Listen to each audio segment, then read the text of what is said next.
There, There we now you're recording. Good. All right. So our ground rules are that each of you have a minute to a minute and a half to speak on each issue once. And you don't have to speak. It's if you choose to speak. Do not blurt out a response to something else that somebody else said. I'm going to call and use all, I'm going to look at all the blue hands. Okay, thanks. And use that as a way to make sure I'm picking up on everybody. Make sure everybody has one opportunity to speak to whatever issue is on the floor. I'd like to ask you all to self-mute with a couple of exceptions so the quality of our sound is better.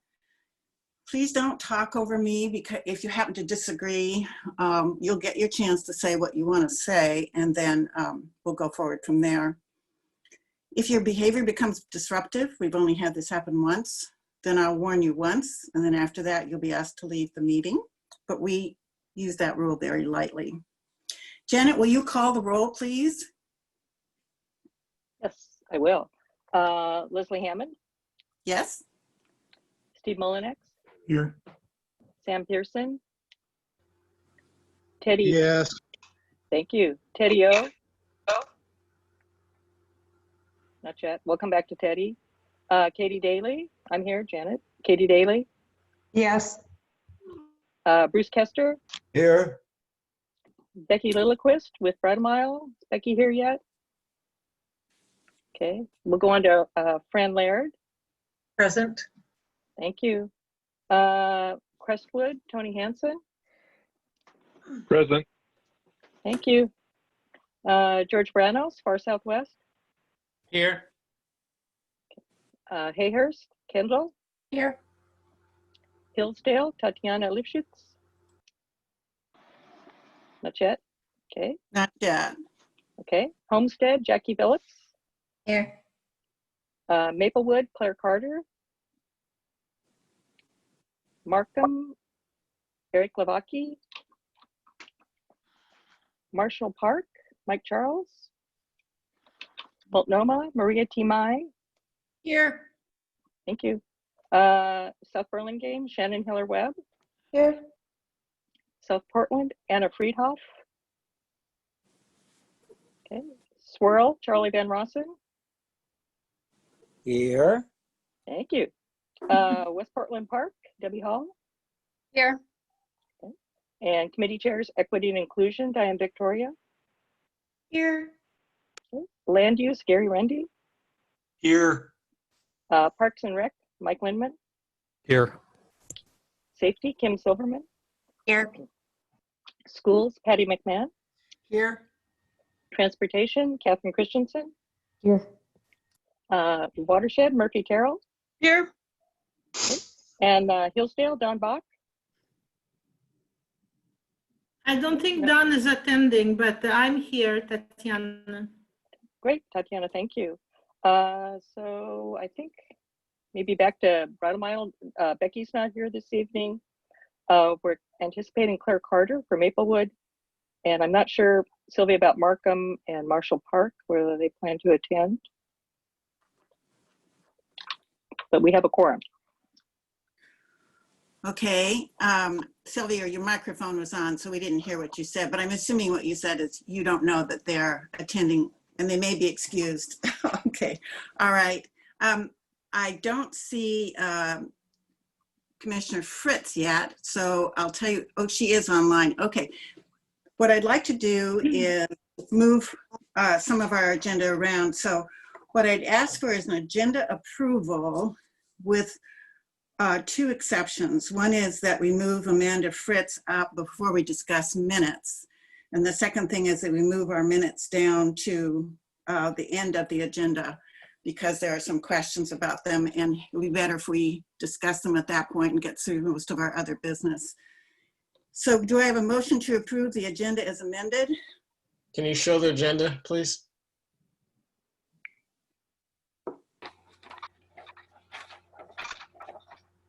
I would like to move to have that changed. I'm sorry, it again. I move to have Amanda go first and do the rest later. Second. All right. Oh, Well, So- we have a second. Okay. Any discussion on moving the agenda, reordering the agenda? Nope. Okay, hearing none. All in favor of approving the agenda, say aye. Aye. Aye. Aye. Aye. Anybody opposed? Anybody abstaining? All right. Thank you very much. Now we'll go to Commissioner Fritz. And if you, and I just saw Don Bach, looks like he's attending. Sylvia or Steve, if you can put Commissioner Fritz's video up for everybody to see, that would be ideal. So you have to push the switch to whatever there's not the There you gallery. are. That's right. Welcome, Commissioner Fritz. We're delighted you're here, and we're anxious to hear what you have to say.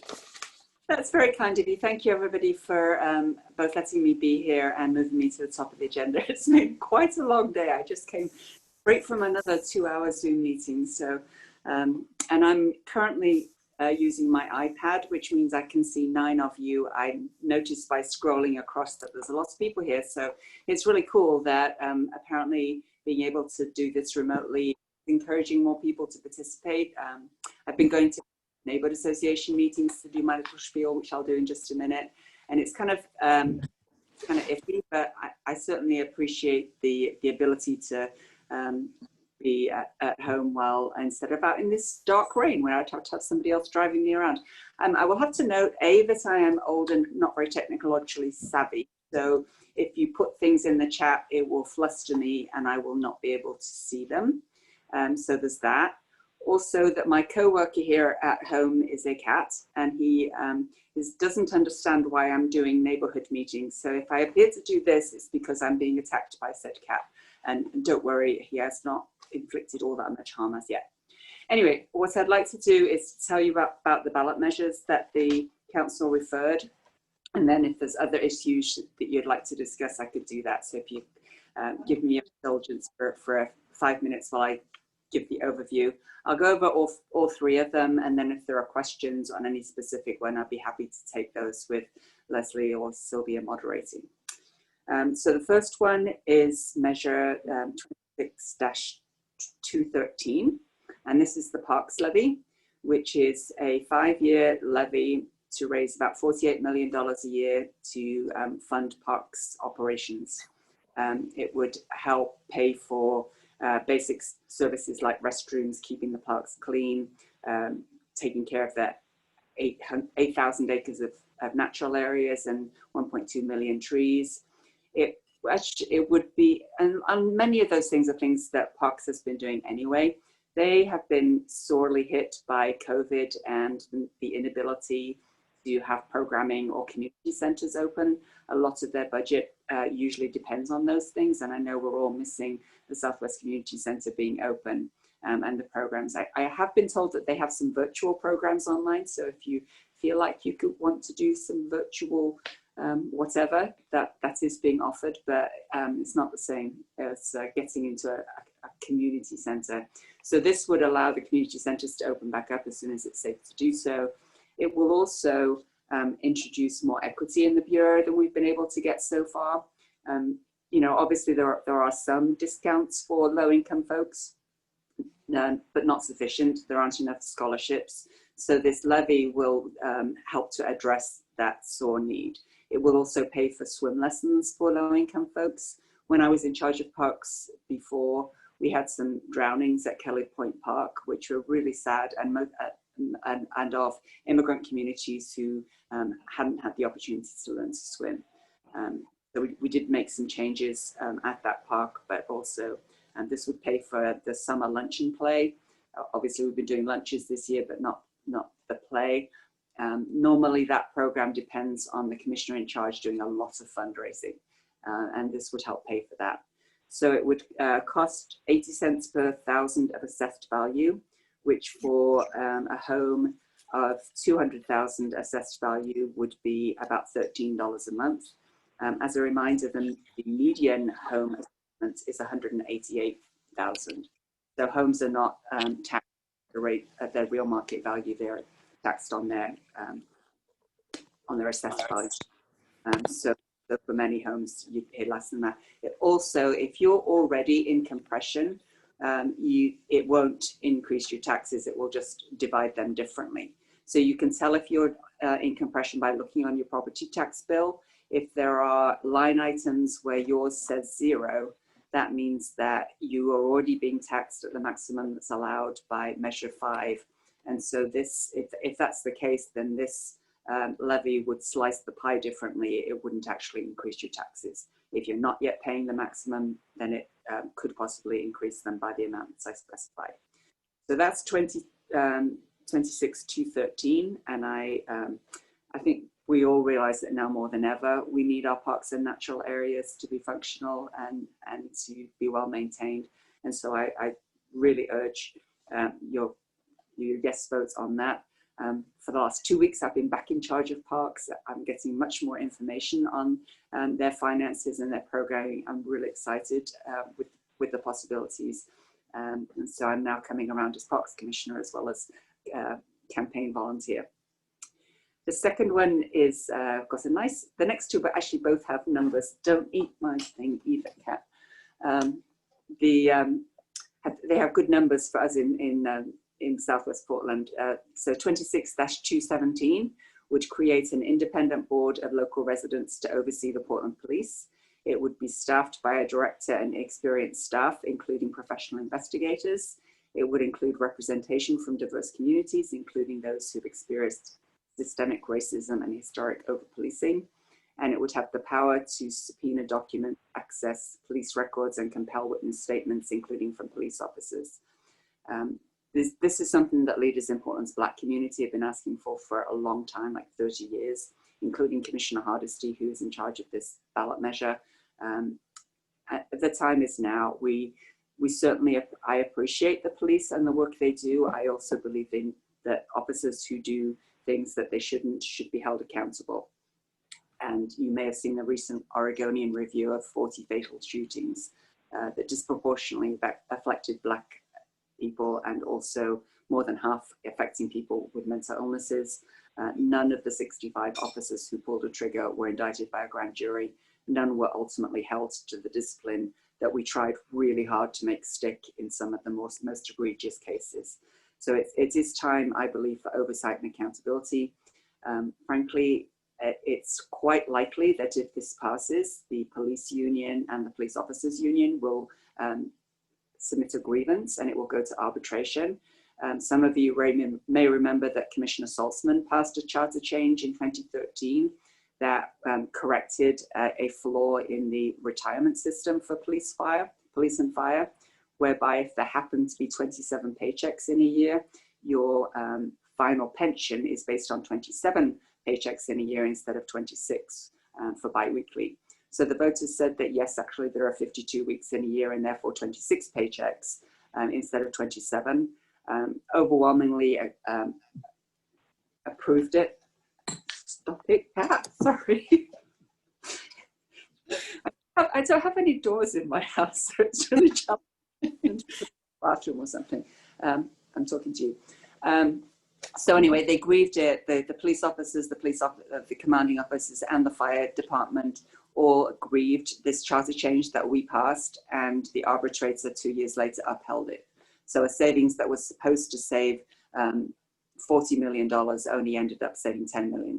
That's the impact of that change. So I would expect that the police will grieve this. I think it's really important for us to know what are the rules regarding police accountability and to put that through the court system and nothing else.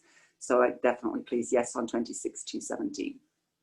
And the final one is the one that I was in charge of and still in charge of, and that's 26-219. And this is for the Water Bureau, for the council to be allowed to say who can use Water Bureau properties outside of the Bull Run and whether or not water funds paid by ratepayers can be used to support those public uses. So I believe that the people of Portland and the Water Bureau's ratepayers should choose the appropriate use of Water Bureau property and funds, not affluent lawyers or individual city commissioners. I think many of us will remember when Commissioner Leonard was in charge of the Water Bureau and independently made a lot of decisions. Some of them I think we supported, which including taking some of the fences down from water tanks and allowing people to have run dogs on them. Others were less popular and also less fiscally responsible. So this charter change would mean that the individual commissioner in charge couldn't make those decisions anymore. They would have to be made by the full city council. The binding city policy that we adopted in referring this resolution said that there has to be a public process to decide which Water Bureau properties can be used and which we could use water funds on, and that would have to be adopted by the council. There would have to be annual reporting of what's been done. So much more accountability and transparency than is currently the case. And so currently, if the Water Bureau property is fenced, then the Water Bureau is allowed and required to mow the grass with Water Bureau funds. If you take the fence down and put a picnic bench on it, then the affluent lawyer who sued said that the Water Bureau can no longer mow the grass. It has to be done on general funds dollars. And we all know that parks needs the general fund, housing does, public safety. So I think that this is the appropriate use of water funds, and we're asking that to be clarified in the charter. So, and the two in Southwest of these so-called hydroparks are Marigold and Texas. And this measure would allow Americans with Disabilities Act's improvement to be made on these properties. So currently, if you've got a picnic bench, it may or may not be accessible to somebody using a wheelchair. And this measure would allow Water Bureau funds to be used to provide the access that's actually required. So that's a very quick run through of the 3 ballot measures. I'm happy to take questions on any of them. All right, just a second. Does anybody have a question for Commissioner Fritz on the measures that she talked about? Now, don't be shy. She's friendly. She won't bite. Her cat might bite. Leslie, I have a Okay, question. Mike I don't know how Lindman, to raise my hand. I see your hand. Let me Go see. ahead, Mike. Hi, Commissioner Fritz. I'm Mike Limon. I'm now the head of the SWNI Parks Committee, and I want to thank you for coming tonight. And I would like to invite you to attend a SWNI Park Committee meeting at your convenience in the future. Hopefully we can get that set up with your staff. Yeah. My one question would be, is there any more, when we talk about equity, more equity in the Bureau from passing 26 or passing the Parks Levy, do we have any more detail on what exactly will and will not be now paid for, or how much the subsidies will go towards low income end users? 2-part question. Yes, we have more details. No, I don't know those details right now. I've only been back in charge for a couple of weeks. So yes, I'd love to come to the Parks Committee to give you that information. That's been a recurrent question that I need to get more information on. Just haven't had the opportunity to do so. But I know that I just remind you of the bond measure that we passed in 2014. That was really specific in which construction projects were going to be done, including, finally we're now getting improvements at Gabriel Park. So I know that the Parks Bureau has done that work. Unfortunately, I just don't know what it is yet, but I can get back to you on that, and I can actually send it to you. That would be great. Distribute it. Thank you. Thank you, Commissioner. Maria Timai, you have a question? Hi, Commissioner Fritz. I had a question regarding the parks measure, and that is, I know you talked about some funding going to the community centers, but I'm wondering if it would also support in specifically the Multnomah Arts Center and some of the retrofits that are needed for that. Yes, actually it would. Thank you for reminding me, Maria. I was really excited to see that in the ballot measure. So again, I'm not sure of the specifics, but I believe in particular it's going to fund operations there. And that, as we all recall, was supposed to transition to some kind of other model, which is clearly unsustainable.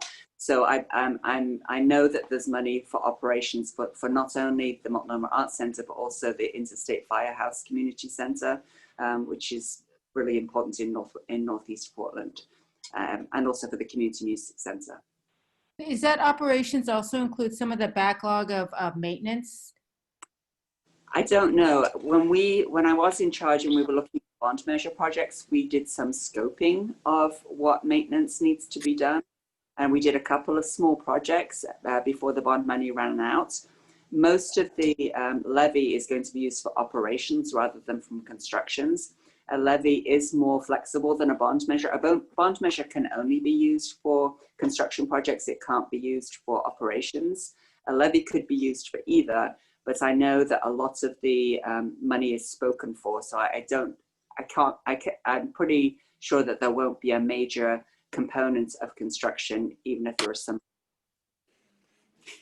Commissioner Fritz, we have one more hand, but I want to ask you a quick question, because as I've worked in the building, I know our kitchen isn't working, and we've been advised that it costs somewhere between $4,000 and $10,000 to get it operational. It's a plumbing question. But when we started talking about how we might help with that, apparently there were some real constraints about whether we could raise money to actually get that kitchen operational. So since you're in charge of parks now, we might want to talk to you about how the community could help in getting that kitchen operational again, whether it's even possible. I would definitely like to talk to you about that. 8,000 to 10,000 seems like something that the community would help with. I think probably the short answer is that you raise the money and give it to the Portland Parks Foundation, and they can. Excuse me, Don. Wait, you're speaking over Commissioner Fritz. Go ahead, Commissioner Fritz. That's the challenge of the virtual meeting. Yes, thank you, Leslie, for moderating. So yes, what was the question again? It's all right. You actually answered it, at least to my satisfaction. I'm comfortable with that. We have somebody on the iPhone who's wants to ask a question. We don't know who you are. This is Don Bach. Oh, okay. Go ahead, Don. Hi, Amanda. Welcome. Thank you. Could you give us a quickie update on what the status of the Red Electric Trail is and when we can expect things to move forward? No, I that briefing. So I see something come across the council agenda a couple of 2 or 3 weeks ago. I'm sure you were on that, but I don't know the current status. And again, so you're welcome, all of you, to please email me questions. You can't email me questions about the ballot measures because it's now, I can't answer that. You can actually you could email. My email address is amanda@portlandoregon.gov, and I can forward them to the campaign or something. No, I can't. Yeah, don't email me questions about the campaign. We'll have to do that in another way. But if you have other questions, like what about the Red Electric Trail and other such things, email them me and I can shoot them off and get answers for you. Okay, we have one last question from Shannon Heller-Webb. Shannon? Hi, Amanda. Thank you so much. I'm excited you're back in charge of parks. I believe SWNI sent you a request to defer payment because Parks manages the building that SWNI offices reside in. Do you know if that deferment has been approved? No. You're paying rent. I don't know, but thank you for letting me know that that's been requested. And again, if you could send an email about that, I will be able to look into it. You know, I was already in charge of 2 particularly meaty bureaus in the Water Bureau and the Office of Equity and Human Rights, which obviously is really busy right now. So now I've been given Commissioner Fish's entire portfolio with environmental services and parks. So I'm asking a lot of questions and I'm working very, very long days, but unfortunately I haven't been able to dig down deeply as yet. We will. Thank you very much. I don't see any other hands, so we want to thank you very much for, oh, Tatiana's got her hand up. Tatiana, one last question, then we'll let her go. Go ahead, Tatiana. Oh, thank you very much. So sorry, Leslie, I just raised it at the last moment. I was looking at an email here. Hello, Commissioner Fritz. We're expecting you at the HNA meeting in a couple of weeks, so we look forward to it. Thank you for agreeing to come and visit with us. But actually, I was wondering, there are lots of people in Hillsdale who are emailing and asking me why wouldn't we reopen the Southwest Community Center even in a limited fashion, because the fees would pay for lots of the costs that need to be paid, and lots of people need the center and the exercise and so on. And Yeah, I know. I know. Isn't it's a terrible aggravation for so many people. Let's just acknowledge these times are really hard. This pandemic has gone on for way too long and no end in sight. So it's really challenging to keep hope and especially to keep fit. And oh my goodness, then with the smoke, I got so fit in just, you know, in just 2 weeks with the wind and then the smoke. Went for a walk around the block as soon as it cleared, and I was puffed. Which is a bit distressing. So yes, I absolutely relate. It's all due to the governor's guidance that no more than 50 people in a place at a time. So if you did open, which are the 50 people, the 50 lucky people who would get in at any one time.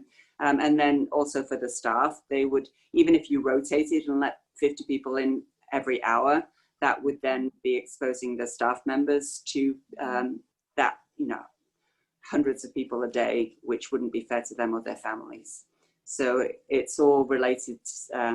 As far as the community centers go, it's entirely related to COVID.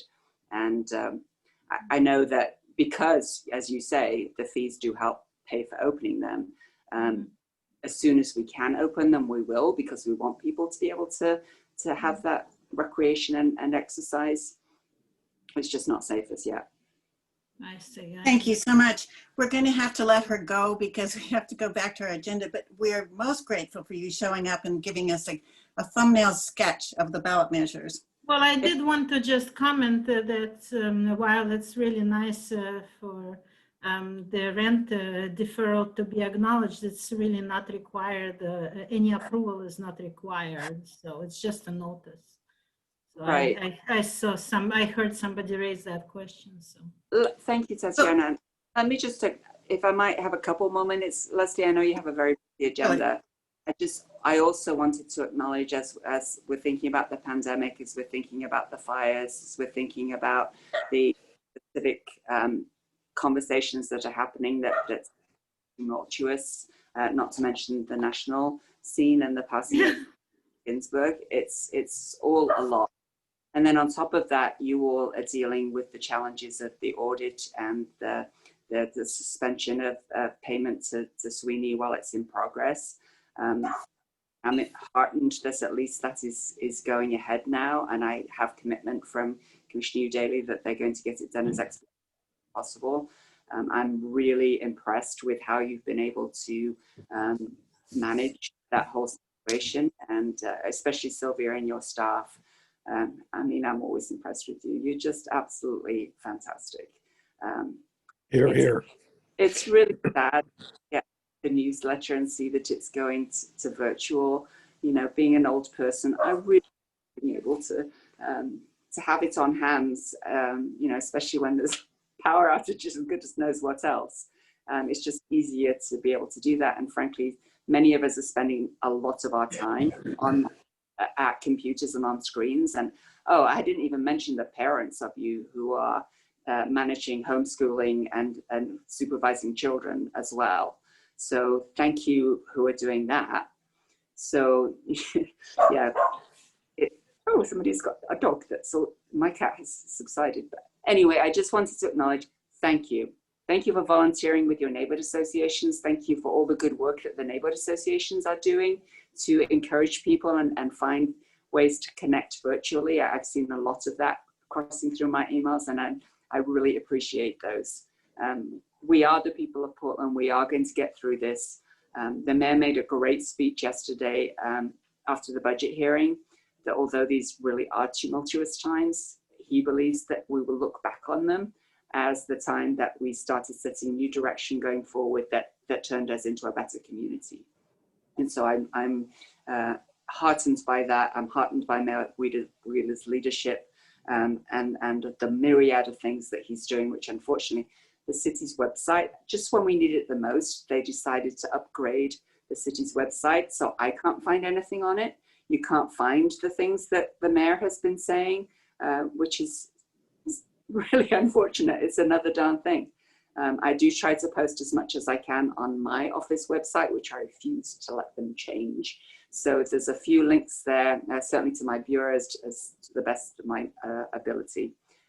Email does get answers though, especially now we're not getting the thousands of emails per week that we were at shortly after George Floyd was murdered. So if you do write in, especially if you write in kindly and ask for information, I think you'll find city staff who are more than happy to respond to those, because it gets a bit tiresome when our mailboxes are full of people telling us literally that we're idiots and or that we should die. I think, thank you for the suggestion, but I work really hard to not die right now. So just all of that, I really appreciate what you do. So keep up the good work, and thank you, Leslie, for your leadership, and all of you for the work that you're doing. Thank you. We look forward to working with you in the months ahead. We really do. If I'm not on your neighborhood meeting list, please invite me. Ms. Song Kwan is my assistant who will get that scheduled. Any of the committee meetings that, you know, like the Parks Committee, happy to go to that too. I'm glad to be back with Parks, where there's a lot more reasons for me to come and talk with you all. Thank you. Good night. Thank you. Hi, thank you very much. Bye. Thank you. Get some rest. Bye now. Yes. Oh, okay. I'm having my own technical problems right now. So if you're seeing the San Francisco Golden Gate Bridge with no face in it, that's me. So I am here. I'm going to have to move out of the meeting, see if I can fix what's going on and come back. But fortunately, we have Steve and other people. But I'll get us started on the next thing, which is on our list. At this point, we're supposed to move into executive session. So I would like to do that. Guests will not be allowed into the executive session except for Lee Bueller, who's on the Legal Advisory Committee. And then we'll hold our executive session. We'll come back out. If there's any motion that comes out of that, it'll be done in public. If there's no motion, with the exception of approving minutes, it won't be done in public because it's for deliberation and discussion as opposed to making final decisions. So Steve, can you look at?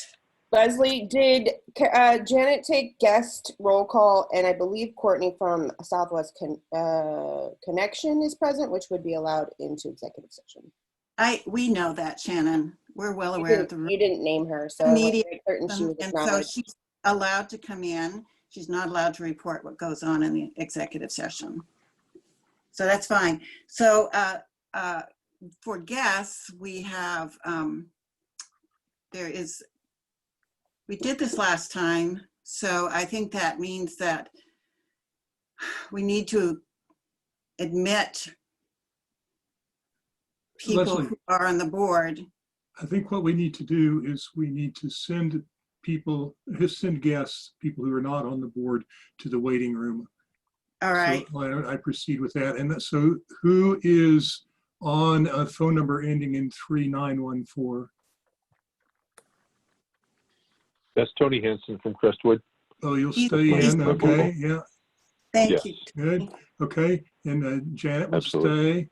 Carol Porto is, I'm going to send you to the waiting She's a room. guest, yeah. Going to the waiting room, Carol. Charlie stays, Courtney stays, Debbie Hall, Diane Victoria, Fran, Gary Rundy, and I have a guest, unidentified. I don't know who that is. It says guest, so we'll just have They're going to the waiting room. I don't know who they are. Okay. Then Don is on the iPhone. Jeff. Right. That's Laura Compost. And Okay. she's a guest, so she would not Okay, be. Laura, I'm sending you to the waiting room. And then We'll come back and pick you up after the executive session. she's gone. Catherine is staying, yes. Yes, she's Okay. the Katie is staying, Kendall is staying. Kim is staying. Lee is staying, yes. Liz, Liz Sharon, Durant from Arnold Creek, she's a guest. Liz, Liz, Liz is a guest. Liz, I'm right. sending you to the waiting room. Maria is staying. Michael Inman is staying. Murphy Terrell is staying. Patty McMahon is staying. Sam Pearson is staying. Bruce is staying. Shannon is staying. Sharon Keast, She's a guest. she's a guest. Sharon, you're going in the waiting room now. Tatiana is staying. Teddy is staying. Will Fuller is. He's a guest. Okay. All right, all the guests are in the waiting room, and we should stop the recording now, I think. All right. All right. And Steve, I don't know whether you can do this or not, but there was a period of time when somebody spoke, I could lower their blue hand. Most people forget to lower their blue hand, and I'm trying to see who's raised their hand for the second time and whether we have time to take another question, right? And so if you would lower their hand, see if as a co-host, you can lower your hand when somebody's spoken. That will help me a huge amount. For some reason, technically, I can't do that now. So I've been doing that. There's a couple that I missed, but I have been lowering Okay, the hands all right. as people speak. Sylvia? Yeah, so Leslie, you said you were gonna leave, and so I took you off as host. If you're gonna stay, then I'll make you host again. Okay. Does anybody object to me being a flickering ghost image? Thank you. Leslie, you could stop your video, and that would probably save a little bandwidth too. You'd stop video, and then you would just have your photo up. I am. Okay, now you can see a picture. Sorry about that. All right, so the next thing is we're back reconvened in regular session. We're now recording, and Steve is letting people in that we're waiting, and it looks like they're in. And so we're going to go to executive officer reports. The first report is the president's report, and I'm going to make this very quick. I wrote all this down earlier in the evening so I wouldn't be too lengthy. 3 of our officers went before City Council last week, updated them about the fact the audit was starting, talked to them about what SWNI was doing, talked about SWNI's history, and brought some of the new commissioners as well as the old commissioners into the picture about where we were. It was a very cordial exchange, and I think it was well received. Secondly, donations are an important part of any year, and this year is as important as any other year. And there are several ways to donate to SWNI, and we hope that you will do that. Janet, will you talk about the ways that we've that are available to people? One of the first key ways is actually there's a donate button on the SWNI website. So Sylvia's, it's right on the front page. So that's in place so folks can have some opportunity to donate online. Second way to donate is actually to send a check, old school. Check to SWNI's address at the Multnomah Arts Center, and those checks are processed and placed in the accounts. A third thing we've talked about potentially for executive committee is to develop a little fundraising, basically a card or a flyer that can be shared with different neighborhood associations. So we'll work with staff on putting together something probably similar, probably a little flyer, something like that, but just to give people that basic information on how to give. And we're encouraging neighborhood chairs to share those with neighborhood association members. Now, I would like to make a donation to the association, and I think some of the officers would too, as well as board members. Does anybody have an objection to my making a donation to the association? Hell no. Okay, thank you. All right, that's good. I appreciate that, and I will do that. The next thing on my agenda is we have reworked the cash flow projections, the financial projections going forward about how long our money will last. Teddy and Lee are going to present that in Teddy's presentation, and we spent a good deal of time figuring out what we spent in August, and then that of course informs how much money we have going forward. So when we get to that, there'll be a spreadsheet and you can ask questions. The next thing is letters are starting to pour into SWNI that are supportive of SWNI and are going to City Council. In your board folder, there are, I think, 3 or 4. So if any of you have an interest in sending a supportive letter to City Council, you can look in the board folder and look at those letters, and maybe it's some ideas of your own that would be useful. Sylvia. Oh, sorry, I think there's 5 letters. Okay, there are 5 letters there, and there are others coming, but sometimes when we want to do something, we can't think it up. So I'm just saying to you, take a look at what's in there and see if there's something that would be useful to you should you want to make that happen. Finally, and sort of exciting, the standing committees, of which we have 7, have decided they would like to start having an occasional gathering or a happy hour on Zoom. They want to get together and chat with each other, not during the board meeting, because they don't really get much time in the board meeting to do that. And I think that's a wonderful development. And they're going to set up their first sort of happy hour gathering. And Kim Silverman came up with the idea, and they'll have a better chance to work together as committees and knit together their different action plans. And that's all I really have to say as president. The next report is from Steve Mullinex, our first vice president. Yeah, I want to tell you about things relevant to the Legal Advisory Committee. As many of you know and actually participated in, we did have our introduction to Marsh Minnick, our examiners, on last Thursday, the 17th of September. And what they told us is that we're looking at the years 2011 to 2020, when they were asked about what brought on the forensic examination, they responded in broad general terms that they were looking for financial mismanagement, waste, abuse, and fraud. So there was nothing specific that was cited as an allegation. They're going to go through phases of information gathering, which includes interviews, then assess that information and finally do a forensic analysis. They are estimating that they'll interview about 20 individuals, who specifically people who are connected to financials now or in the past. Depending on the information that they get from the interviews, they could take longer or less long, and they could ask to interview more people. They will prepare a concluding report for Office for Civic Life, provide it to them, and they gave a ballpark guess of 2 to 3 months from the start. And my calculations suggest that would have them done in mid-November to mid-December. We're going through the extensive document list that many of you just saw, and Sylvia is and her staff and volunteers are in the process of providing those. We have given them information, or in the process of giving them information about the 2011-12,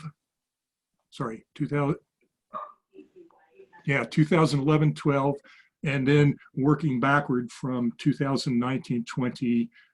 Much of that is ready to go, and we'll be meeting with them this week to clarify some of the details of that. Okay, it's SWNI. For SWNI, the thing that we really want to do is to make the examiner's job as easy as possible for them. So from that perspective, we're aiming at full transparency and cooperation with the audit process. Give them documents as we have them prepared, which is what they've requested.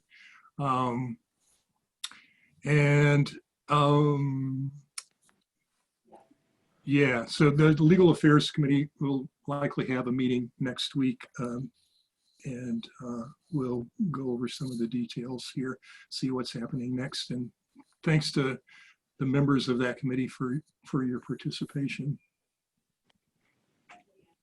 Okay, thank you, Steve. Let's see.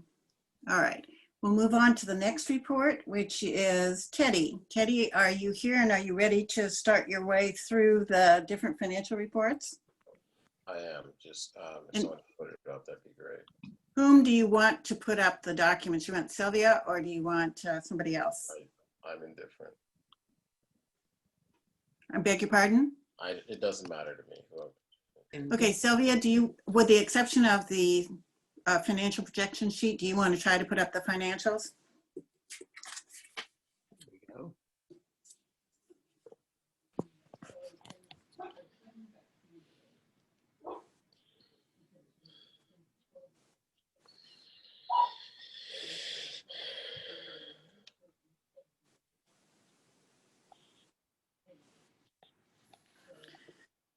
Which financial report would you like first, Teddy?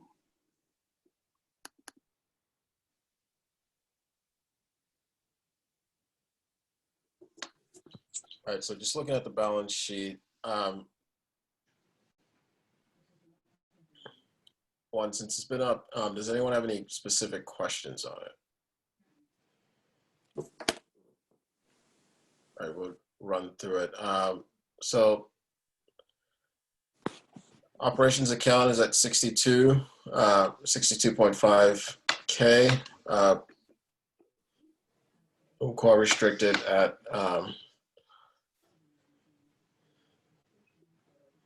86.1.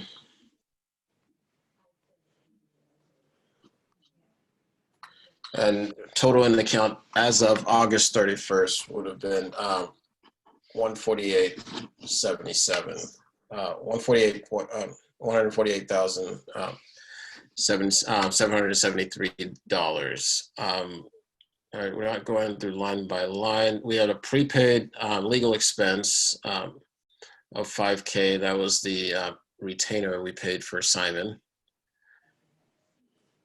And see, any other thing to point out?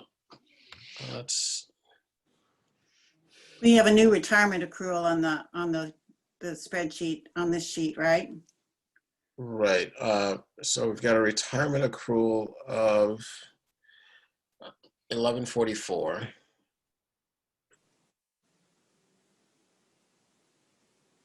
Sylvia, do you want to speak to that since that's a new line item? Well, it's comparable to last year. So we make it at the, we've been putting in the T-row price, which is 2% of wages. And so Okay. you'll see this number again when we go to the PPP report. So we Right. did make those payments and include them in that on the August 31st. Okay. Okay. Now, Teddy, I have two hands up there, Shannon and Katie. Let's go report by report. Shannon and Katie, do you have a question on the balance sheet? And I'll start with Shannon. Thank you. Teddy, I've been, it's been easier with treasurer's reports that come with financials every month historically. And I noted that last month and this month, there's no treasurer's report to contextualize the financials that we're looking at. Is it your intention not to provide those reports going forward? She's talking about the pager that we normally. I know what she's talking about, but it's not my intention to not provide it. But you don't have one for this month and you didn't last month. Should we expect one next month? It's not my intention to not provide it. Is it your intention to provide it next month? He's already answered that question. Let's go to the next person. Katie, your hand's up. Yeah, my question has to do with the accrued vacation. And I don't know if that's packed into accrued payroll or No. where it is. I can answer that. Those are two different line items. Leslie, I can answer that.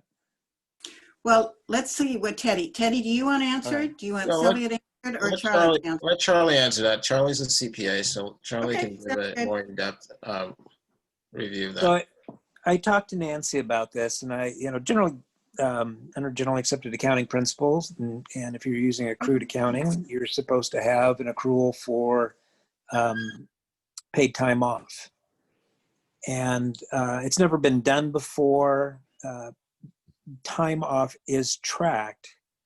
And so I told Nancy, usually when you have paid time off and you have a correction to financial statements, you're supposed to have a retroactive restatement, which we're not audited. We're not reporting to any third parties except for to the board. So going through that exercise will take an extended period of time. So I told Nancy to go ahead and include the accrual. So you'll see a debit and expense associated with what will exist at the end of September 30th for paid time off. So it's not appearing now, but it will show up later. Okay, thanks. I thought I was losing my mind because it was brought up in the PPP loan that there was a transfer from hoping for the federal employee tax deduction, but they were going to take it out of, you were going to include unused vacation time, but I couldn't find that anywhere in any of the statements. So I was a little lost. We'll help you with that, Katie. That's a very good question. I appreciate it. There's a combination of a report on the PPP as well as these general financials. Katie, go ahead to the next financial report that you want to discuss. Yeah, you want to talk about anything besides the balance sheet? Let's scroll through here. Just want to make sure we've got everything. Okay, let's go to the income statement.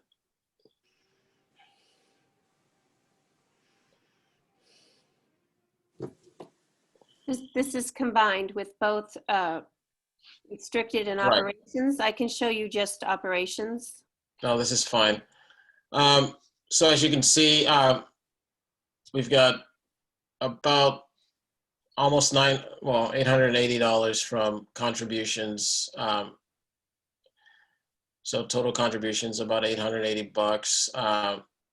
Advertising fees from the newspaper about $400.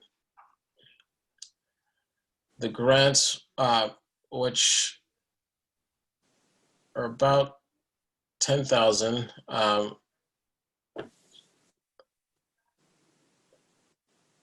And then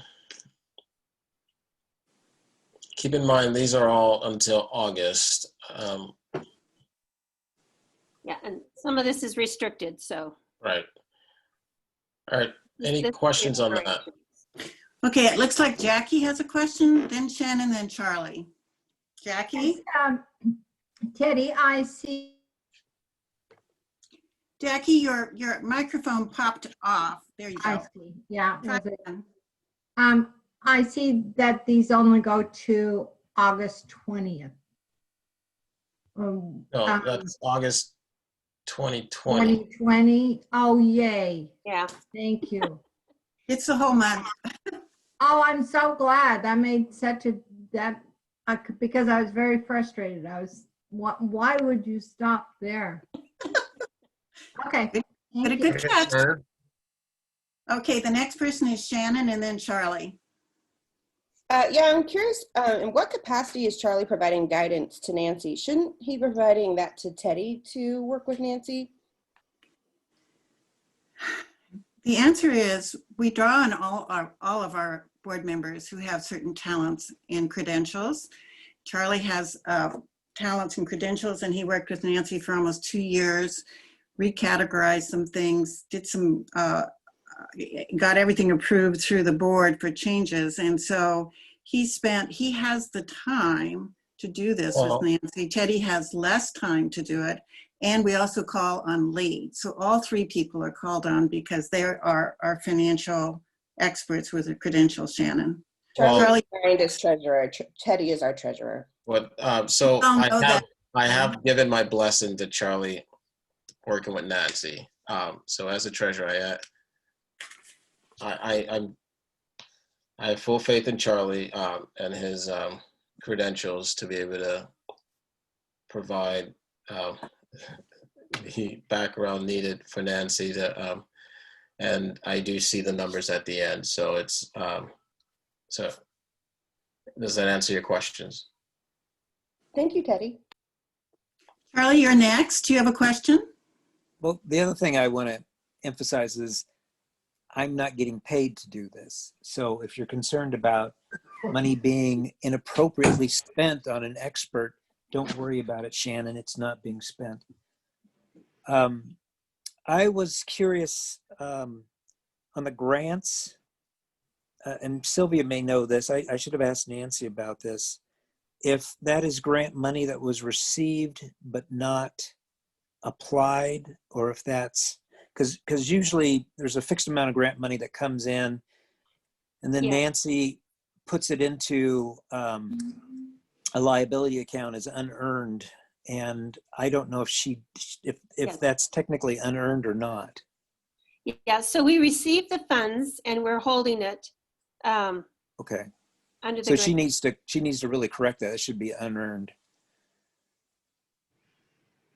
If it hasn't been applied or used, and those funds, which account are those funds in then?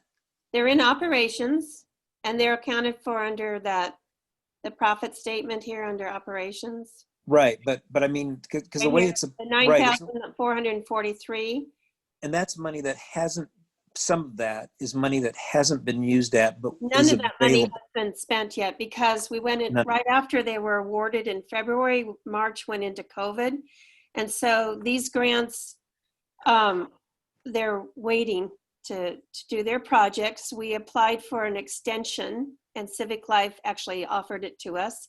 And so they have until the end of, until June of 2020 to get those done. Right. So that's when we'll account. And they're also, they show up on report 2 on the last page. Let's see, couple last, right here. See, these are small grants. These are the projects that were awarded. And the total is down here, 9,443. So it's in our statement here. Right, and it's restricted as to how those can be used. Okay, yes, absolutely. All right. Katie Daly, I see you have your hand up. Yeah, and Charlie, you've kind of touched on exactly what I was going to ask about, and that is the accounting for the grants. When I'm scanning through them, I see, and I'm still looking at June because I kind of use that as my basis to look at everything subsequent and a comparison. On the line items for grants, I see the BES grant. Now, was that for we're not supposed to talk about people. Was that for the employee of BES that used to work with SWNI? And if so, what's the other grant line item? No, so the BES is for the Southwest 50th Storm Drive. So SWNI received a grant to do a project in Hayhurst off Pendleton and 50th there. And the watershed manager helped the neighborhood apply for that. It came to SWNI. This is a multiple year grant. And so we'll finish that up. Okay, and where were the other grants shown in line items? They were under grants, right? What are you really asking? We don't have a BES grant. We used to be listed BES watershed. So you'll see here, we don't have a BES watershed resource center grant this year. Yeah, going forward. And where was the West Multnomah Southwest grant line? Is it under that same? It would have been under that same column. It was West Okay. Multnomah Soil and Water Conservation District grant. Thank you. And both of those ended as at the end of the fiscal year. Thank you. Okay. Looks like Bruce has a question for you, Teddy. I don't have it for Teddy per se, and this may be out of place, but could you comment a little bit for somebody like myself? When I go back to the neighborhood and talk about our situations, what do we look at for donations? Is there some guideline you could offer?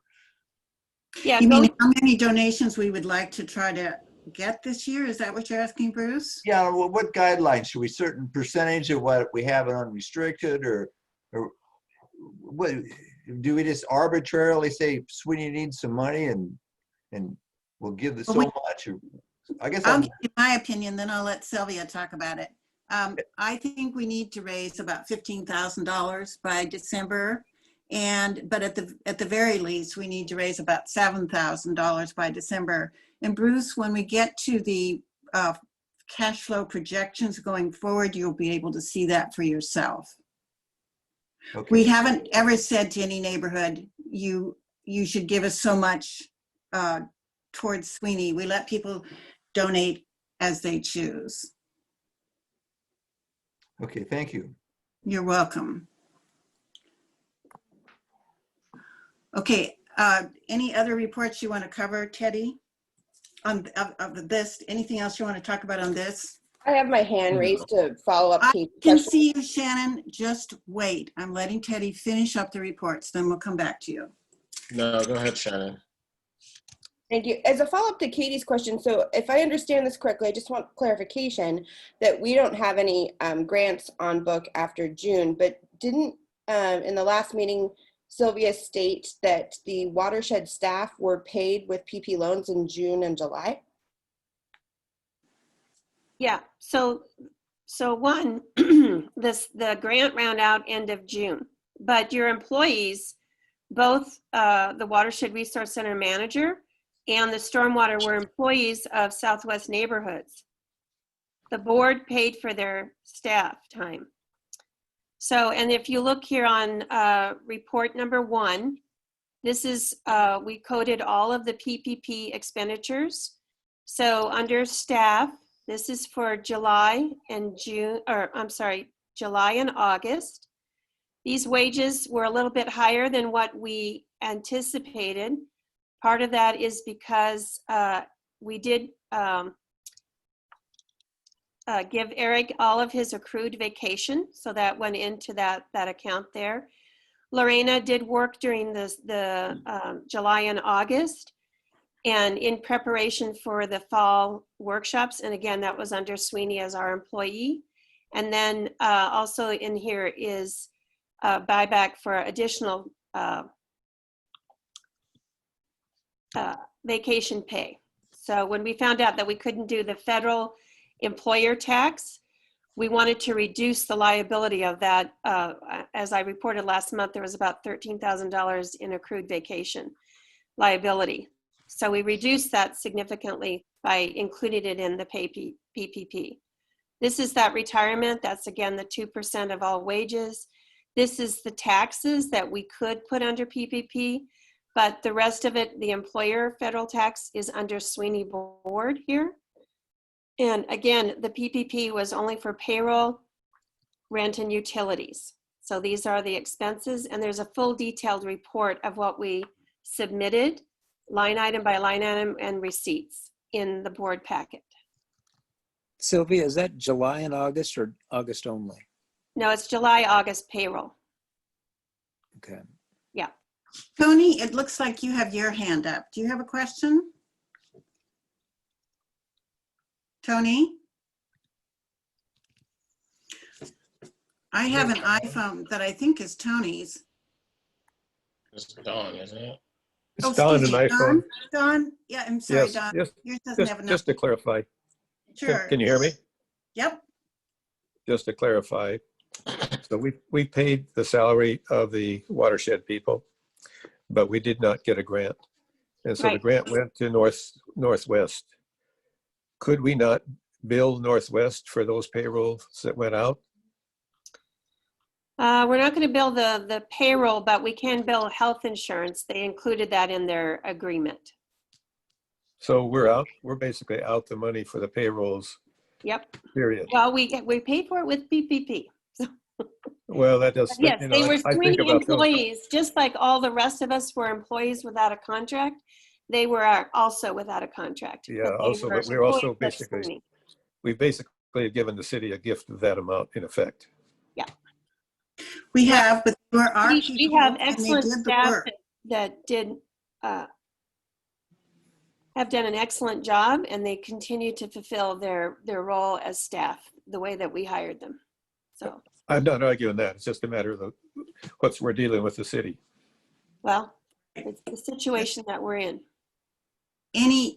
Yes, the request for an audit has displaced 2 of our normal employees. We found a home for them over in Northwest, And the grants from the two different government agencies went over to Northwest, so they continued in their employment. And they are also providing services under that contract to Southwest. There's an agreement between Northwest and Southwest, so they're continuing to help us out on our side of things as well. Any other reports on this, Teddy, or should we move on to the next issue? Okay. So the next one is the motion to file extension for the 990 report. You want to explain that, Teddy? Yeah, so due to the amount of time it's taken to dedicate toward, sorry, my Zoom is, yeah, due to the amount of time it's just taken to dedicate towards the audit, we're looking to file an extension on reporting the 990. And this is a motion coming from the Finance Committee, which doesn't need a second. Do you want discussion? Any discussion on extending? In other words, we're going to file. We're going to wait to do the work in a later quarter when we're not trying to provide information on an audit. Discussion? Let me check here. Looks like there's no discussion. Sam, you have a comment? Yes, with the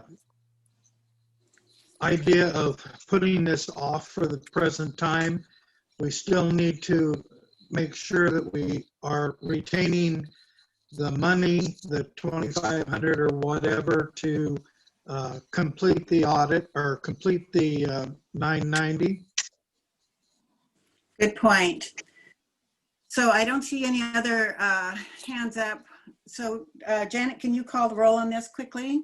Yeah, I will. And I just want to note, Claire Carter, hello. It looks like you've joined the meeting as our new board member from Maplewood. Yeah. She's here. Yeah, She's here. Yeah. Great. Okay. Okay. So we have an additional person in the meeting. So Right. For votes, Steve Mullinex, are you in favor of filing our 990s at a later date? Yes. Wait, I have a hand raised because I want to make amendment to Sam. I think it should be included in the motion that the funds should be reserved to pay for the audit. Shannon, that's a very good idea. However, we've already done that. When we get to the cash flow projections, we've included that $2,500 to be saved out of our operating funds then, so you don't have to attach it to this motion. Perfect. Thanks for that clarification. Sure. Okay. Great. Sam Pearson? Yes. Okay. Teddy O? Yes. Janet is a yes. Katie Daly? Yes. Bruce Kester? Yes. Fran Laird? Yes. Tony Hansen? Tony, you have to turn on your microphone.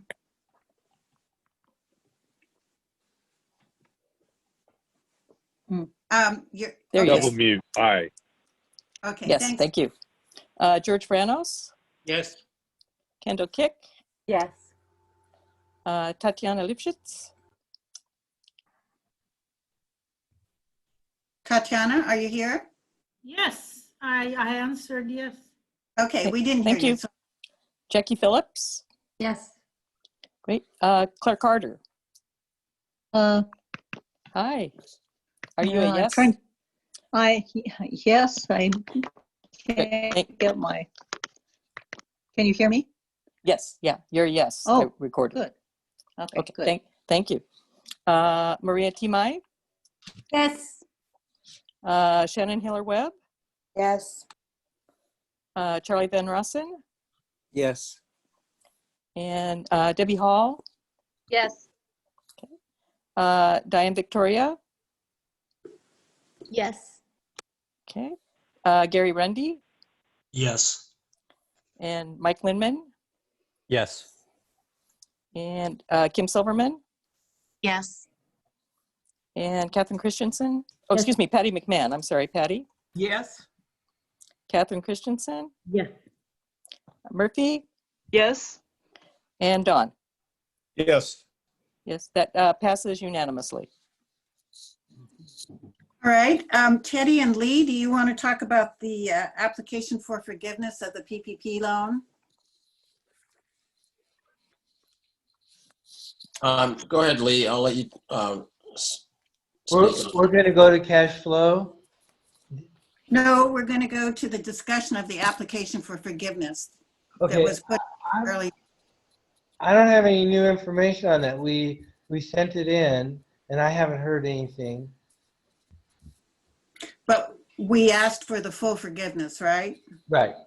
Okay, all right. And we haven't heard from the bank yet. No. They acknowledge they got it. Right. And there's a copy of this application for forgiveness in the board file folder that all of you can read whenever you have a chance. And of course, Lee and I and Teddy will let you know when the Small Business Administration or the bank acts on it.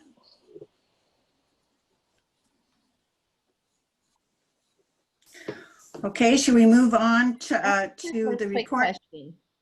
Sorry. Oh, sorry, let me look.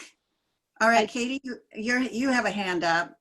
I do, and it's fairly quick. I think we touched on it a little bit in the finance committee last week, but I just want to understand a little better about what happened with the federal employee tax of $4,400 and how you were able to move that over into unused vacation time when I didn't see it on the balance sheet. So if somebody could just give me a quick rundown on that. You know, that's a very good question. When we go to the next thing, which is report on cash flow projections, I think we can show you in detail, Katie. Okay, and then the second item was, what's the status on the bank getting their portal open so that they would actually accept and acknowledge the forgiveness application? How they doing?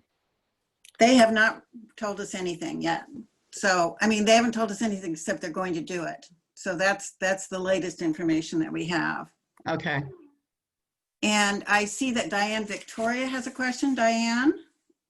Yeah, sorry, but could you explain what you're meaning by forgiveness? I know it's probably simple, but I just want to make sure I understand what that means. We applied for the PPP money, Payroll Protection Act, which was a federal program back in the end of April, because we qualified for it. We looked at the certifications we had to make, and we qualified given the certifications that our financial future was uncertain. We sent the application in, they approved. Leslie, let me touch on it. I think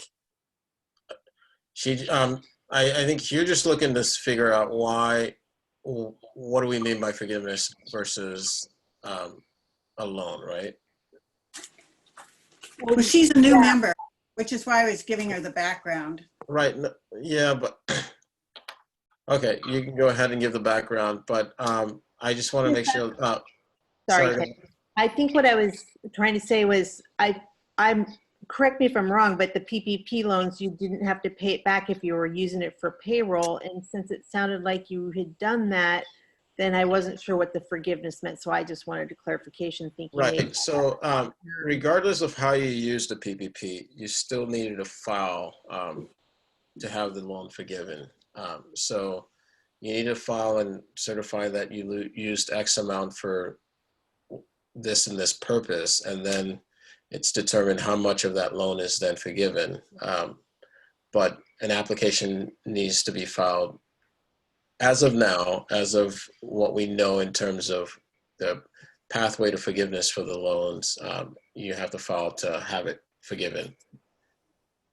Does that make sense? Yeah, thank you. I just wanted to make sure I was following along properly. So thank you. You're welcome. And then if, what happens is if they do forgive us the use of the money because we used it appropriately, it becomes a grant and we don't have to pay it back. That's the difference between a loan and a grant. So that's what we're trying to achieve.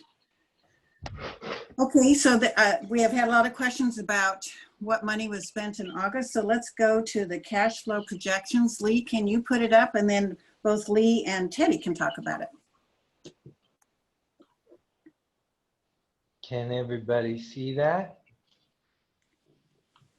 Do you want to go over it, Teddy? Or do you want me to?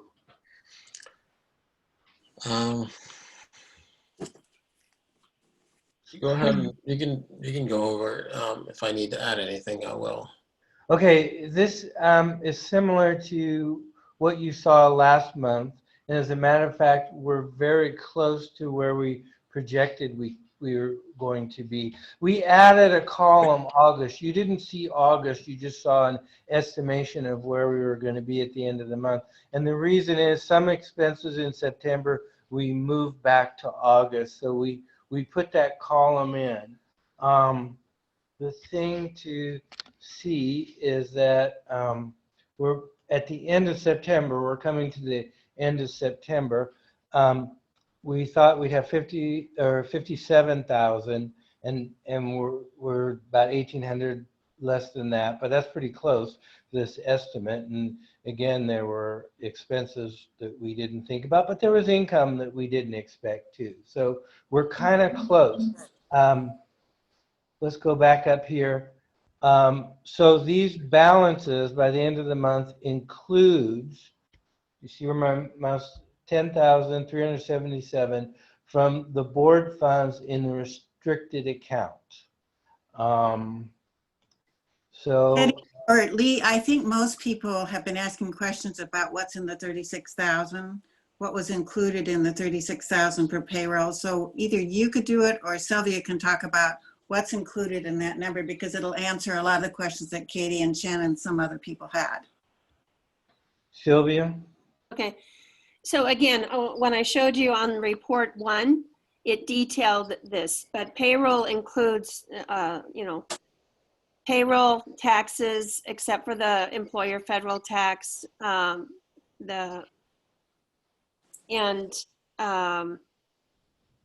think there was some health insurance there. So it's all in there, detailed out here in the PPP. So again, it was a little bit more what Katie was asking about. Last month, again, I reported that we had a liability of about 13,000 in vacation time. And so when we found that we had this $4,500, we asked the folks working with this if we were allowed to do a buyback on vacation so we could reduce our liability. The answer was yes. So we purchased around 150, I think, hours, and we reduced our liability from the 13,000 to 8,000 there. So, and this is all accrued, and this, again, this will be now shown in the September report, but this is as of it says September 15th, the last pay period. We also have staff using vacation to try to spend that down. So that's our current liability. And the 36,000 includes some watershed, doesn't it? Well, yeah, it includes all 6 employees or 8 employees for July and August. So that's why it's much higher than you see here for the 6 remaining. So it was all 8 employees. It was, again, Eric's time, Lorena's as stormwater manager, and again, we bought out vacation for both, for ending Eric. He's leaving. Is that clear enough? Sylvia, I just wanted to double check. So then in that 36,000 payroll, that's including those buybacks? Yes. Okay. Okay, Shannon, I There's can see detail in that PPP report. You can see the payroll reports.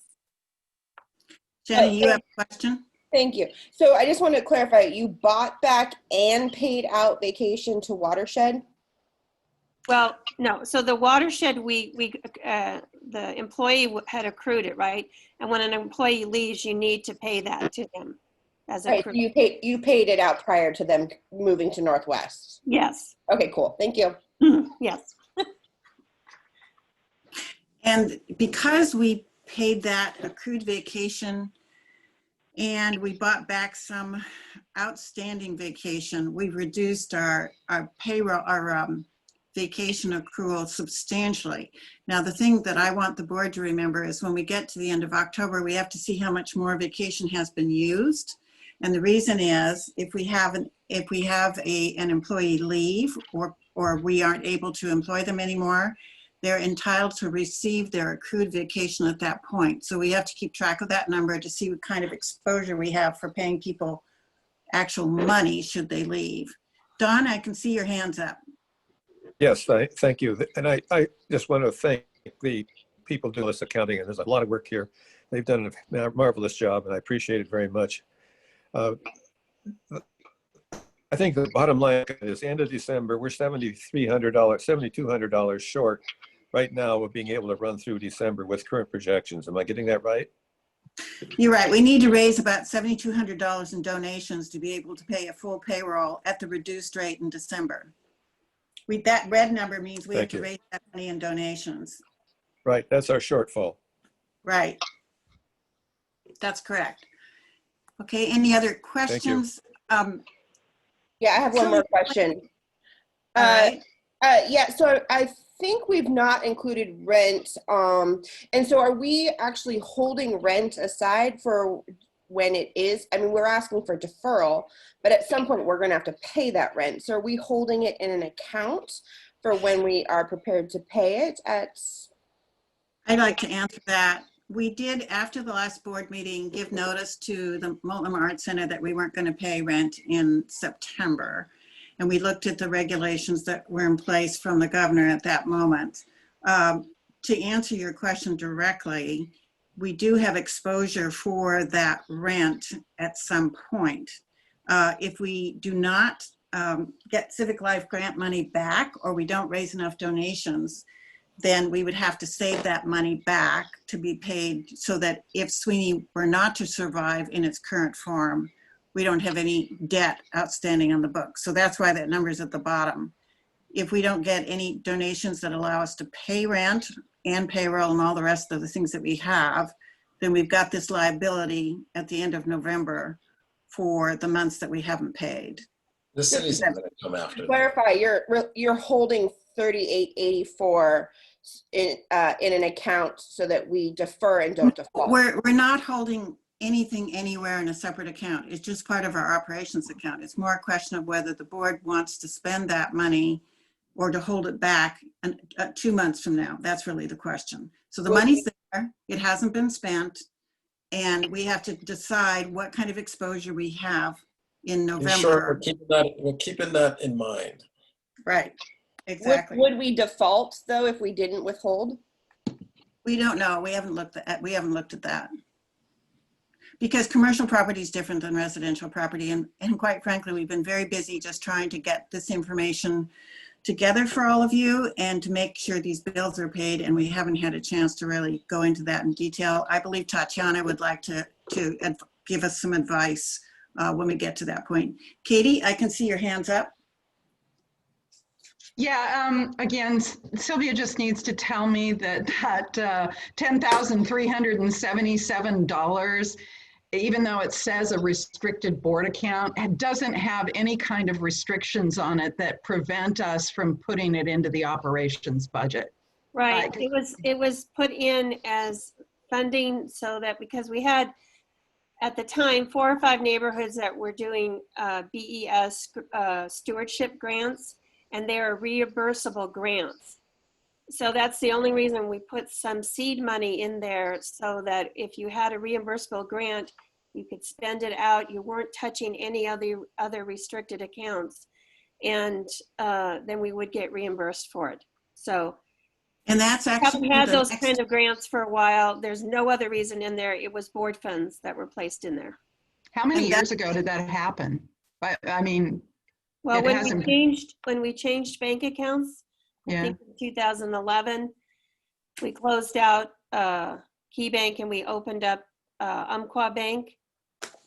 And that's when we rearranged. We used to just have 2 accounts. One would be for the city SWNI grant funding, and everything else was considered board. When we went to Umpqua, we created 2 accounts. One was operation and one for restricted. And everything when this restricted was line by line, dedicated funds for the neighborhoods. And then we gave the seed money for reimbursable grants that neighborhoods would get. Thank you. And that question is the next thing on the agenda after we finish up with the PPP application. So are there any final questions on this cash flow projection that we have sitting in front of us? I see Shannon, your hand is up. What's your question? Thank you. I'm just confused. If 2011 it was used as seed money, why was it never removed and applied to the operations expense line item 9 years ago? If it had a purpose and that purpose was served, why was it never removed once these accounts were established? Yeah, I don't know. You're right. It should have been documented better. But the money didn't go anywhere. It was sitting there and was used to fund, get grants started, and then it was repaid. Then there was another grant that came along, and then it was repaid. And that's the most that we really know about it, Shannon. The money has not vanished off the reports, though. Okay, any other questions on the cash flow projections? Okay, seeing none. Do you want to talk about the discussion of the board funds restricted? Teddy? 1 second. Sorry, my Zoom is acting up. We can wait. All right, go ahead. What was the question? Well, the next thing on the agenda is discussion of the SWNI board funds and restricted accounts, which we were just talking about. We've already gone over that. Is sitting in that account, but it needs to be moved into the operations account. So is anybody interested in entertaining a motion to move it from the restricted account to the operations account? So moved. Who's that? Mike Lindman. Okay, Mike. Okay, and okay, Mike's the first. I second. Second.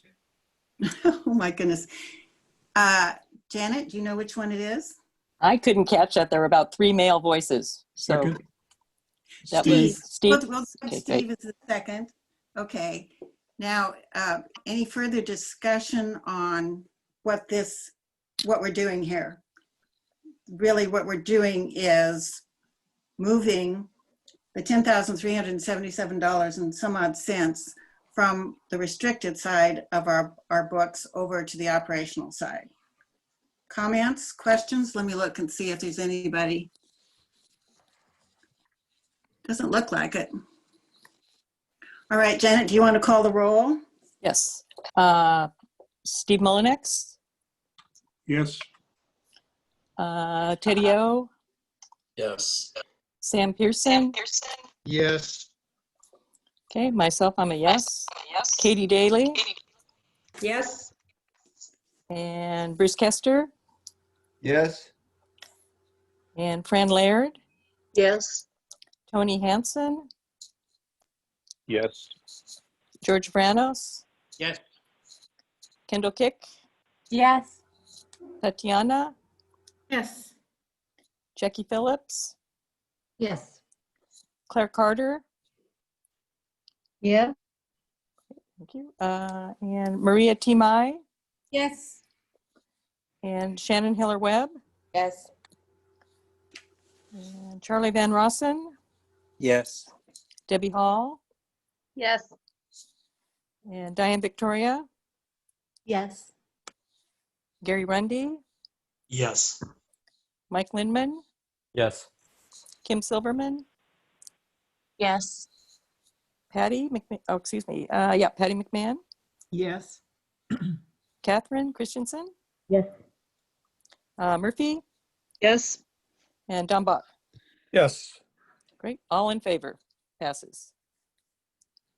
All right, now we need a quick update on legal expenses. Can you do that, Teddy? Sure.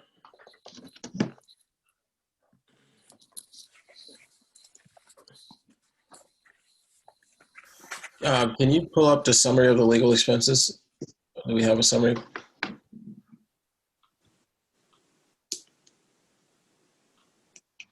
You can use the cash flow projection if you I want. walk on the bright side, baby. Okay. Unfortunately, I have a child who's depressed. Kendall, you need to you go wanna on mute? mute. This minus 5,000 here, it was actually in the finance reports, it was a asset. I can touch on it. Okay. So the 5,000 you see there was the retainer paid to Simon in August, and that has since been spent down. An additional $1,608 has been spent on Simon's services. For October, we're projecting about $8,400 in additional expenses, which will cover his engagement with the audit process, or not audit, but the investigative process going on with Marsh Minnick. And that takes us to $15,000. Okay, Shannon's got her hand up. Shannon? Thank you. I know in previous projections, you had attributed and reserved another $10,000 for a future board approval. So are we anticipating to not spend that $10,000 and is it no longer reserved? We are not anticipating anything because we don't know how long this audit is going to take. And that means we don't know how long we're going to need Simon's services. So we're only showing what we've got, what we spent, what we could spend in October if we had legal services there. And then if the audit takes longer and we have a lot more legal work that needs to be done, then we have to come back to the board and ask for additional money. At this point, we're not anticipating anything. We still have $8,300 for legal expenses that we might be billed for at the end of September, first part of October. Okay, so I'm just trying to clarify because I think the 10,000 was reserved, and so I want to make certain that I'm looking at this ending balance, and I should anticipate that potentially could be reduced by additional $10,000 if needed. I think that's too far. Honestly, I think that's too far ahead. We still have plenty of money to pay legal expenses, so I would not count on another $10,000 going out until we see what happens with the audit. Okay, thank you. You're welcome. Mike? Mike Lindman? Sorry, there was going to be a follow-up to Shannon, but you kind of answered it, so I'm good. Okay. All right. And I think that finishes our financial reports. And the next report that we have is Sylvia's, and then we have a motion from the Parks Committee. So Sylvia, do you want to do dance lightly over whatever you want everybody to know?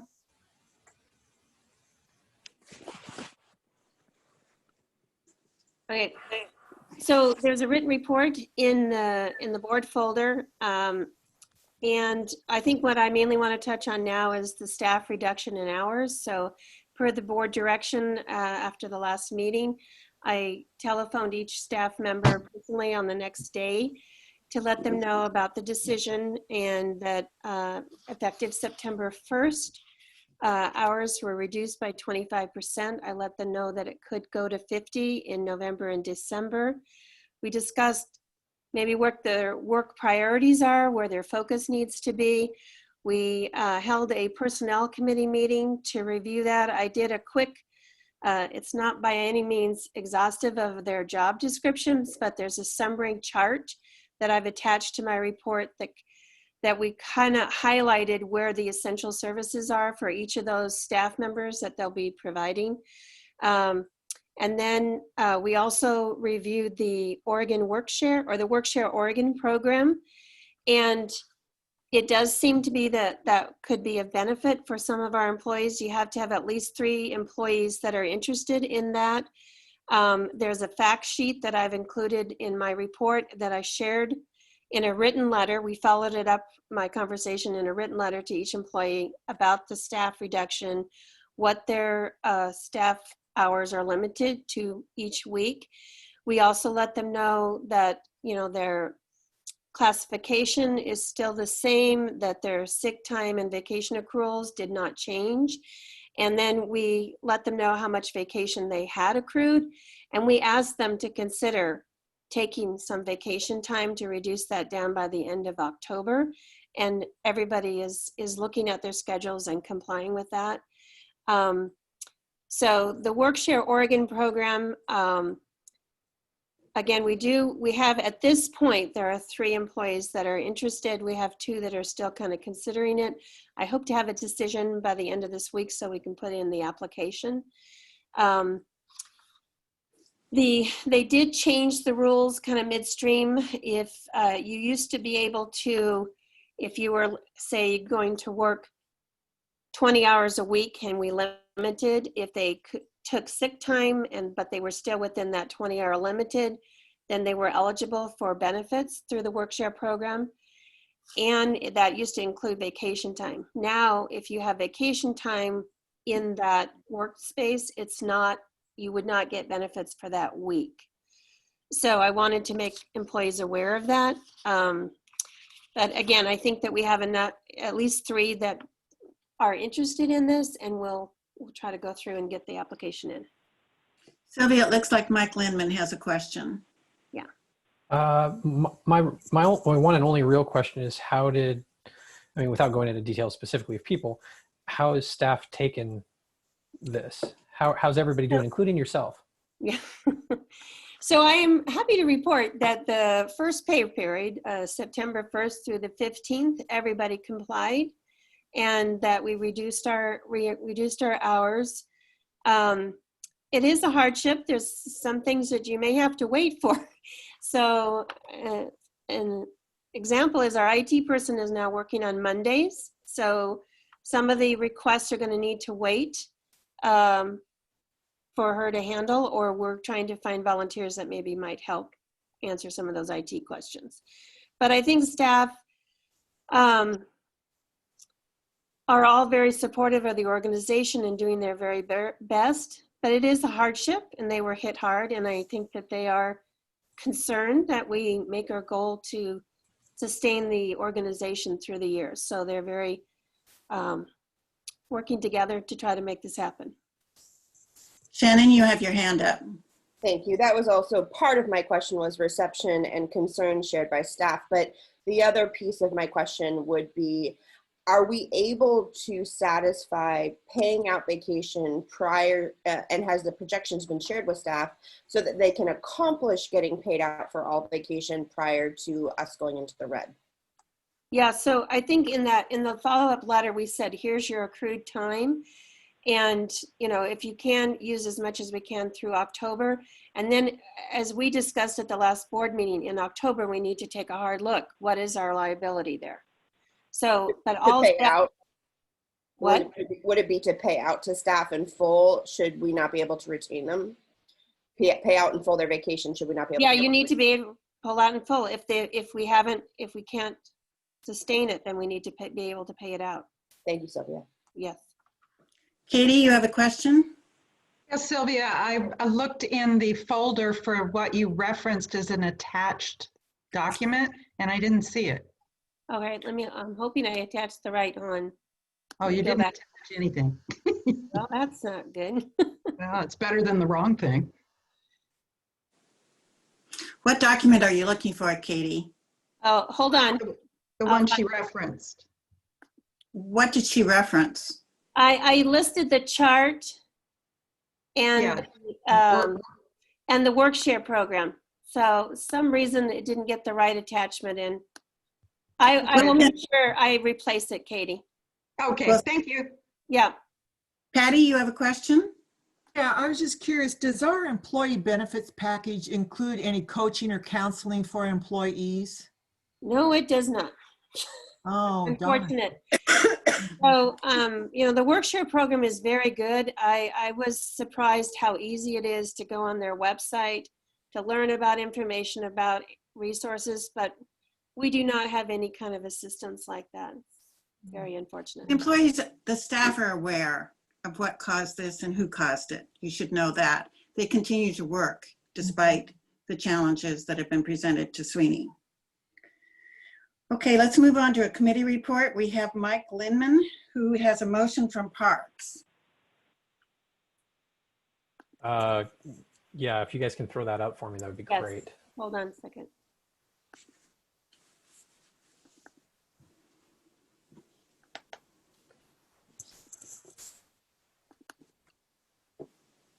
So hopefully everybody got to see this in the Google Drive. For the last couple months, the Parks Committee has been debating as to whether or not we wanted to take a position on the Parks Levy. And I am here to say that we did. And in the last meeting here at the beginning of September, we voted unanimously as a committee to support passage of the Parks Levy on the November ballot. And we are coming to you tonight to lobby Southwest, our neighborhoods in total, to do the same.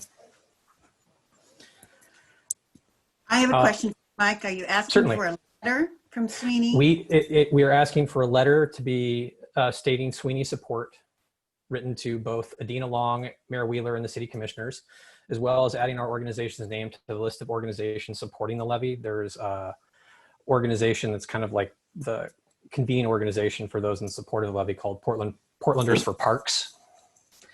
And that we would add our name to the list, and then to publish the endorsement in the local, in our Southwest News.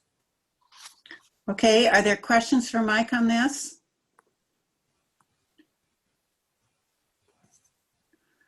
Okay, Shannon, you have your hand up. Mike, I just wanted to say that SWNI unilaterally offered a letter of support as a neighborhood association, and thank you for your good work on the parks, and we fully support you. I saw that, and thank you very much. And we have really enjoyed having Suzanne from your neighborhood as part of our committee. She's been a real asset. She's pretty Okay, any further discussion on the motion before we vote on it? Questions, discussion? Maria Timai? Yeah, I just had a question. In this motion, would you also suggest that that neighborhoods individually do a letter of support, or this would cover it for everybody? What would give us more support? I mean, I think that's up to each, and that's not specifically part of this motion, but I would encourage every neighborhood to write a letter of support. I know that not only has obviously South Burlingame, but so has my neighborhood of Maplewood. And we did that like a month and a half ago. More support, the better, but I mean, that has to be with, you know, talk about amongst your neighborhoods, but at least within our committee and the neighborhoods they represent, or that were represented on the night, we were unanimous in our vote. I mean, we think this is a difficult time for everybody, which is why we debated it for basically 2 straight meetings because of, you know, COVID and the financial difficulties that places upon everyone. But we feel the importance of this to parks and to the community in general, and like that this was an important levy to pass, that we think this is going to make a real difference to Portlanders. Charlie, I see your hands up. Charlie Van Rossen? Yes. Was there somebody from Swirl at that meeting? Aisha is normally there, but she was not. All right. I'm kind of wondering what Kim thinks we should do since Kim's on this call, just because, you know, we're kind of voting to represent everybody in our neighborhood association, and I don't know how people feel about this. I mean, I'm in support of it, but Sure. I'm concerned about making sure that everybody is in support of it. How are you going to vote, Kim? Well, I'm coming at it from a public safety perspective, and the more that bathrooms are cleaned and vegetation is maintained and that sort of thing, I think it's a public safety issue that gets a thumbs up for me.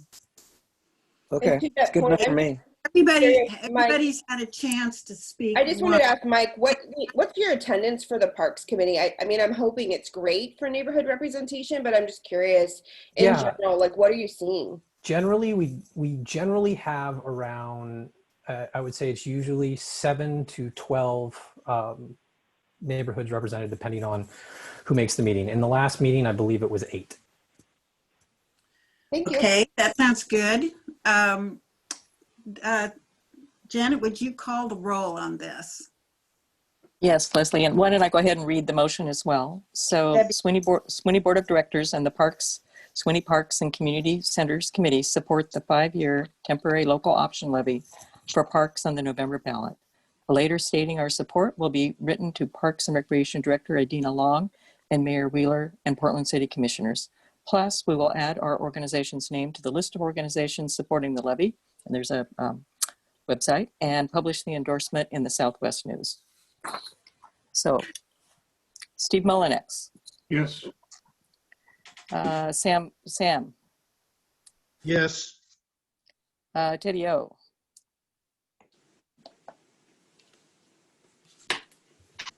I'll come back, Teddy. I'm a yes, Janet. Katie Daly. Yes. Sorry, I meant yes. Oh, thanks, Teddy. Bruce Kester. Yes. Fran Laird. Yes. Tony Hansen. Yes. George Franos. Yes. Kendall. Yes.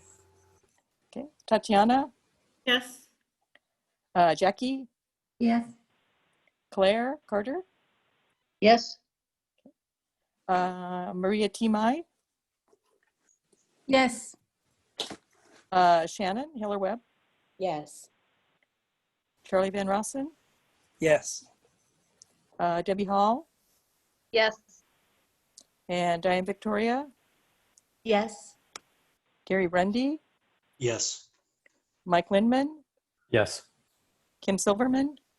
Yes. Patty McMahon. Yes. Catherine. Yes. Murphy. Yes. And Dawn. Don Bach? Let me see if he's still on. It's I the don't see iPhone. him. I don't see him. I don't see Dawn. Okay. Passes unanimously. Okay. It is now about Thank you. almost 9:30, and we have one last thing on the agenda, which is minutes. I would like to suggest to the board that we move those minutes over for consideration to next month's meeting. Is there a motion to support that? I so move. This is Janet. Second, Steve. Discussion? I don't see anybody that's asking to discuss, so go ahead and call the roll on this, Janet. I can call the roll, or should we just do a voice vote on this? Voice vote. Voice vote? Okay, So, all in favor of, I'm sorry, Janet, go ahead. Oh, I all in agree. I believe we need to have a call the roll. okay. I'll call the Why? roll. Why? I'd like to know why. Because the meeting minutes have been inaccurate. No, can I explain why I'm saying that? Yes, Jackie, go ahead.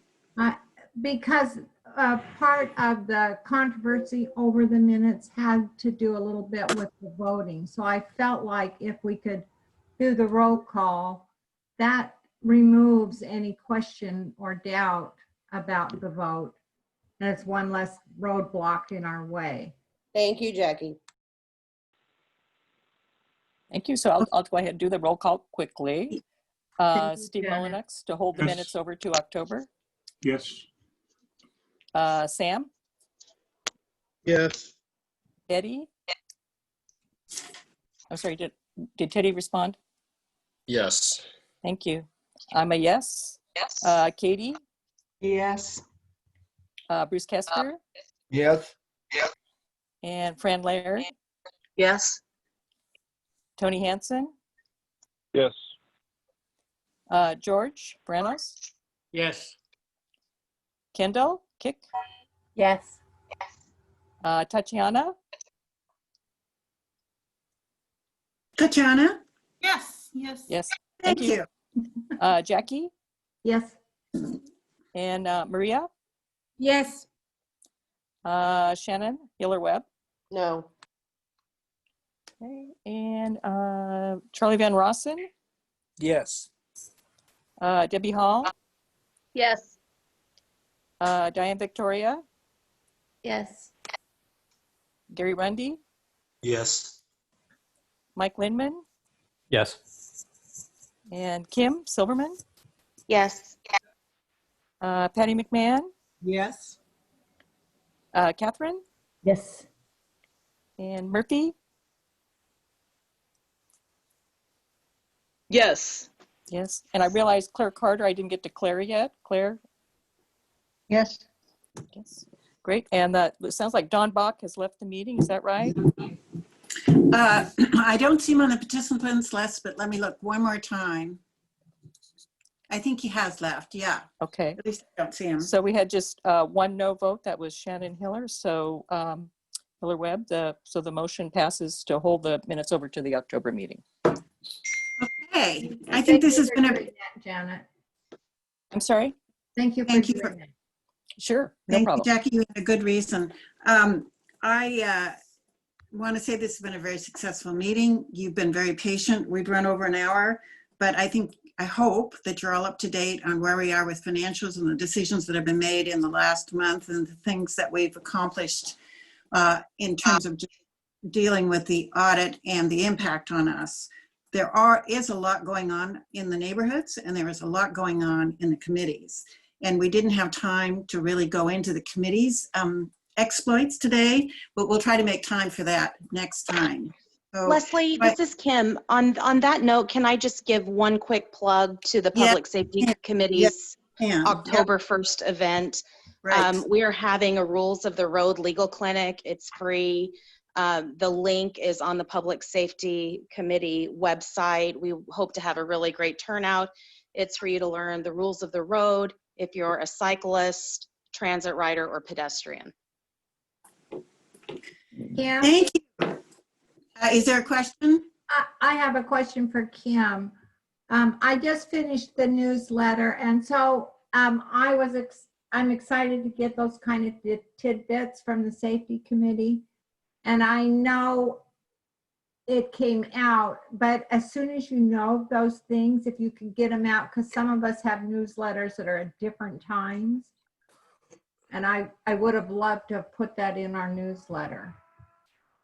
Yeah, so there is, I can email everybody. I think, Sylvia, did the board get the Yes. invite? And, Okay. Jackie, we hear you, but we had a volunteer that actually created that flyer. So we were working with her schedule, and we were very grateful she could do such a professional job. Yes, it was great, but I was disappointed that, but Yeah. Okay. Well, since this is a really wonderful program that you guys are working on, maybe we can send out a reminder next week that it's coming up, just a board reminder and a chair's reminder, so that people who might not have gotten it or thought about it will get it at the last minute. I was arranging a Zoom meeting with people who've been talking about having the Zoom meeting for 3 weeks. We got to the meeting and we were missing some people and they said they forgot. So I think that the letting people know more than once is a good idea if we have the time for it. So I want to thank all of you for coming tonight. Do I have a motion to adjourn? Motion to adjourn. We're going to recognize George, not George. Sam.